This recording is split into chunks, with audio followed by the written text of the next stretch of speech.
des prix proposés. Alors, ce sont là les préoccupations les différentes préoccupations mineures. On a réglé ça. Sans tambour ni trompette. Le gouvernement a demandé SGS au prix de se séparer de son partenaire technique, eh bien, a obtenu l'autorisation de ce même gouvernement pour le faire. Ce différend a été réglé. Mais il y a des différends de préoccupations majeures. Ce que vous entendez quotidiennement maintenant, hein, ils sont caractérisés par une inflation de correspondance, de décisions unilatérales, de voies de fait, de harcèlement de toutes sortes et sous toutes les formes. Et notre présidence de la République, qui est un patrimoine commun, est soumise à ce spectacle à la Dadis Camara. N'est-ce pas? Maintenant, on fait appel aux gens. Hein, les télévisions sont là. Ah, il a fait ça, montrez ça. Hein? Il a fait ça, montrez. Le chef de l'État est devenu juge. Il est devenu juge. Et il livre. Il livre les opérateurs.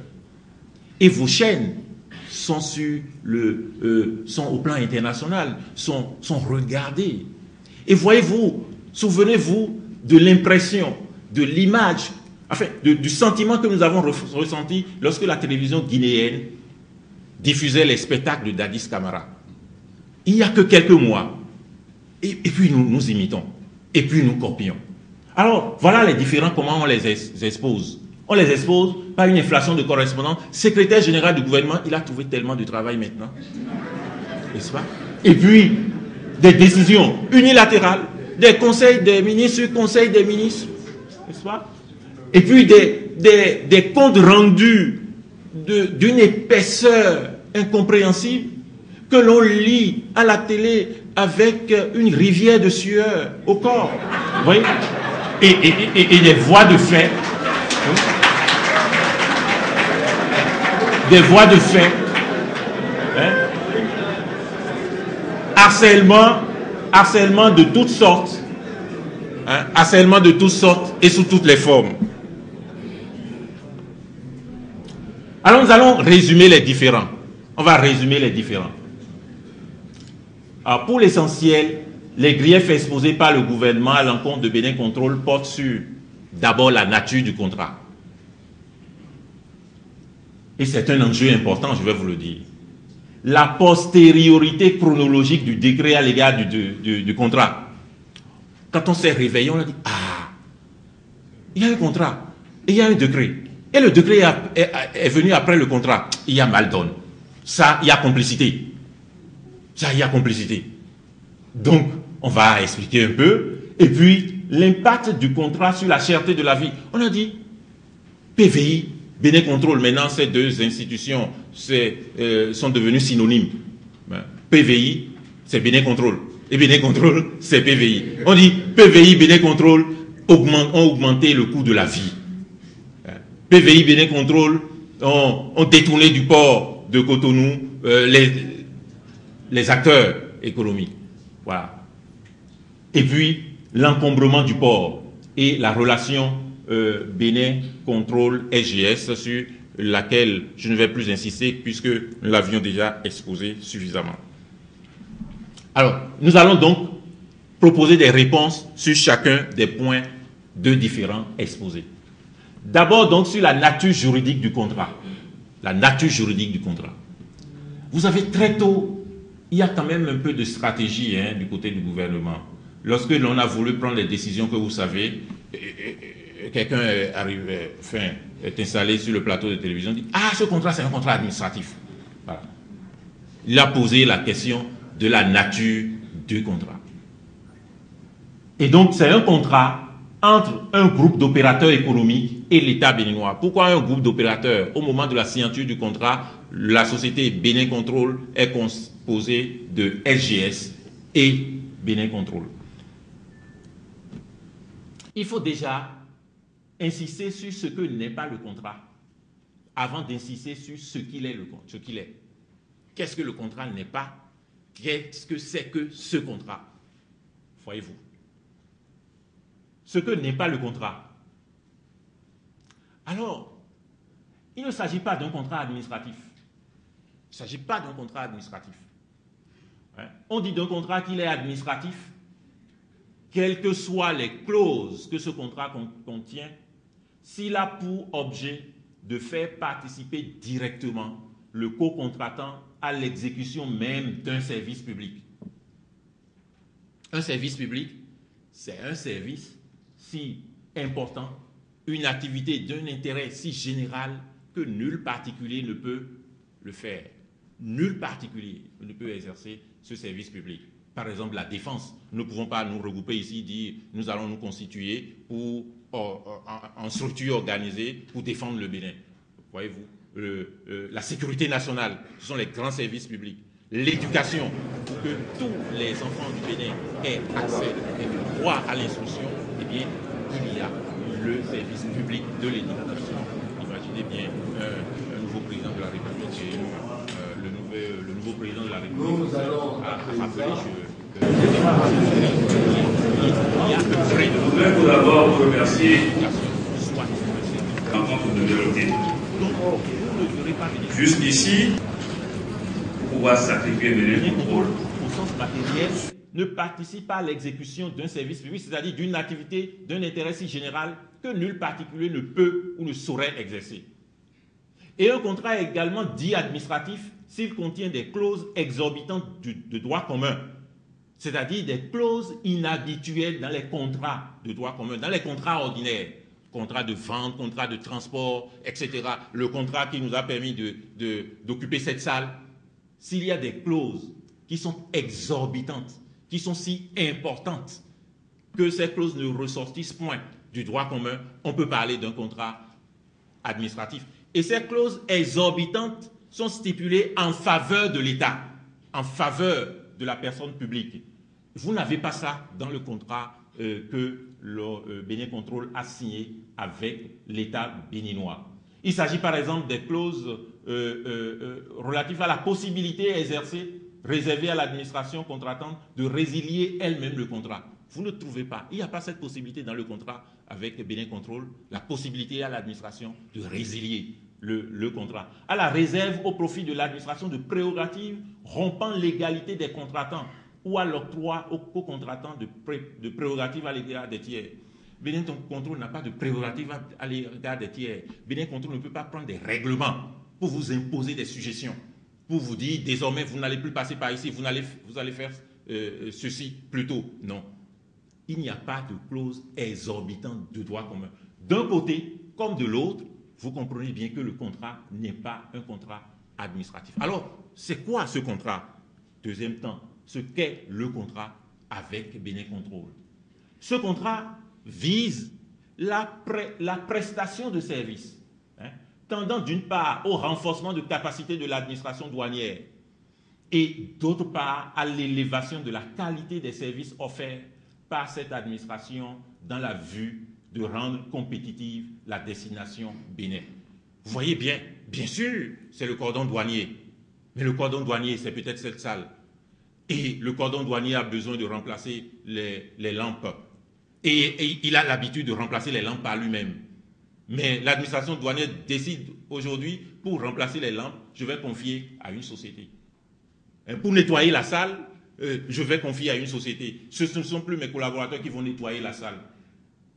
Pour vérifier les importations, renforcer mes capacités, l'État dit, je vais confier à une société. C'est une prestation de service. Vous n'avez pas les agents de Bénin Contrôle en tenue de douanier. On ne serait pas en présence d'une prestation de service, mais on serait en présence de l'exécution d'un service public. Vous n'avez pas les agents de Bénin Contrôle en train d'imposer ceci aux citoyens et cela à l'administration. Et donc, Bénin Contrôle est un outil, est un instrument qui vise à renforcer la capacité de la douane dans le sens des objectifs qui ont été énoncés plus haut, à savoir renforcer les ressources de l'État. Renforcer les ressources de l'État. Et on va vous expliquer tout à l'heure que ces ressources, pendant cette période, ont été sérieusement renforcées. Eh bien, Il est attendu de l'opérateur économique d'aider l'État à accroître ses ressources budgétaires en vue de la lutte contre la pauvreté. C'est donc un contrat à vocation économique. Un contrat à vocation économique. Nous qui sommes ici, l'État lui-même nous sollicite pour le défendre. Vous n'allez pas dire que l'acte de défense que je fais pour permettre à l'État de recouvrer ses créances, cet acte de défense, c'est un service public, et que le contrat que l'État a avec moi, c'est un contrat administratif. Vous n'allez pas me dire ça. Et si l'État refuse de payer, c'est la voie, pas la même voie que j'emprunte pour faire payer mes clients ordinaires, que j'emprunte pour faire payer l'État. Ce n'est pas un contrat administratif. Lorsqu'il s'agit de prester, de fournir une prestation de service, eh bien c'est un contrat à vocation économique. Tous les avocats du monde ont des contrats avec les États. Tous les conseils, tous les consultants, toutes celles et ceux que l'État consulte dans le cadre de ce dossier, quel est leur contrat? C'est une prestation de service. Pour abattre Bénin Contrôle, il ne faut pas rester dans le bureau de la présidence, il faut avoir des services, il faut avoir des consultations. Ces consultations sont fondées sur quoi? Sur un contrat administratif. Il serait le premier, celui qui vous a dit que le contrat PVI Bénin Contrôle est un contrat administratif, pour vous dire que son contrat à lui n'est pas un contrat administratif. Prestation de service, ce n'est pas un contrat administratif, c'est un contrat de droit privé. Et il faut préciser pour renforcer, cette partie. Hein. Le contrat à Eli, voilà, Eli, oui, il y a Eli, c'est ça, non? Parce que j'ai un confrère qui s'appelle Vlavonou Konou Eli. Voilà. Le contrat à Eli, la justice privée pour le règlement des conflits, c'est dans le contrat. Le contrat lui-même a désigné la justice privée pour le règlement des conflits. Hein? Le contrat désigne le droit privé des affaires pour lui être appliqué. Oui. Le contrat indique notamment modification. Le thème révision n'est pas dans le contrat. Maintenant, c'est le vent, hein, révision partout. On va réviser la Constitution, on va réviser le contrat. Bon. Dans le contrat, il n'y a pas le thème révision, il y a le thème modification. Si l'on veut modifier le contrat, c'est l'article 48 du contrat. Vous voyez, l'article 48, toute modification que l'une des parties souhaite apporter au texte du présent contrat est proposée à l'autre pour être examinée avec soin. Les parties s'efforcent de parvenir à une solution acceptable. Le cas échéant, la modification proposée peut faire l'objet d'un avenant qui est annexé au contrat. Et puis, il n'y a pas une partie qui fait des injonctions à l'autre. La demande de modification est adressée à l'autre partie, examinée avec soin. Et s'il y a un accord, il y a un avenant. L'avenant est joint au contrat. La modification ne fait pas disparaître le contrat. Et la modification ne vide pas le contrat de sa substance, de ses clauses décisives, de ses clauses importantes. Et puis l'article 49 dit quoi? L'article 49 sur le règlement des différends propose une procédure de règlement à 2 étages. Si l'on n'est pas d'accord, supposons sur les modifications, ce que l'on a appelé soi-même révision du contrat. Bon, si les parties ne sont pas d'accord, qu'est-ce qu'elles doivent faire? L'article 49 répond. L'article 49 dit conciliation préalable. C'est-à-dire que si l'État dit je veux réviser la durée, je veux réviser le prix, je veux, au lieu de dire modifier bien entendu, je veux ceci, je veux cela, et que si Bénin Contrôle n'accueille ou n'accepte cette demande, eh bien, conciliation préalable. Il appartient à l'État d'adresser une correspondance à Bénin Contrôle pour lui notifier qu'il y a un différend. Et qu'à partir de ce moment, elles doivent, les 2 parties, mettre en œuvre la procédure de conciliation préalable, qui consiste en la désignation d'un conciliateur. Les 2 parties devront s'accorder pour désigner un conciliateur. Et le conciliateur, qui a une mission d'amiable compositeur. Bon, ce sont les thèmes un peu plus complexes. Amiable compositeur qui propose une solution qui peut ne pas être inspirée de la règle de droit. N'est-ce pas? Qui fonde sa solution sur l'équité, sur ce qui est équitable pour les parties. Eh bien, il faut désigner un conciliateur. Mais à défaut de conciliation, les parties disent quoi? Règlement arbitral. Et quelles sont les conditions? Faute d'accord sur la désignation du conciliateur, impossibilité pour le conciliateur de régler le différend dans les 30 jours de sa saisine, ont saisi la juridiction arbitrale. Quelle est cette juridiction? Citation. Juridiction arbitrale pour le règlement de leur litige conformément aux dispositions du traité de l'OHADA qui régissent la matière.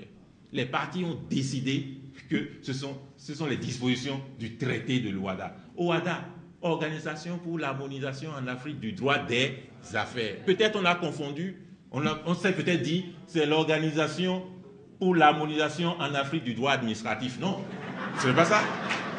Ce n'est pas ça. C'est le droit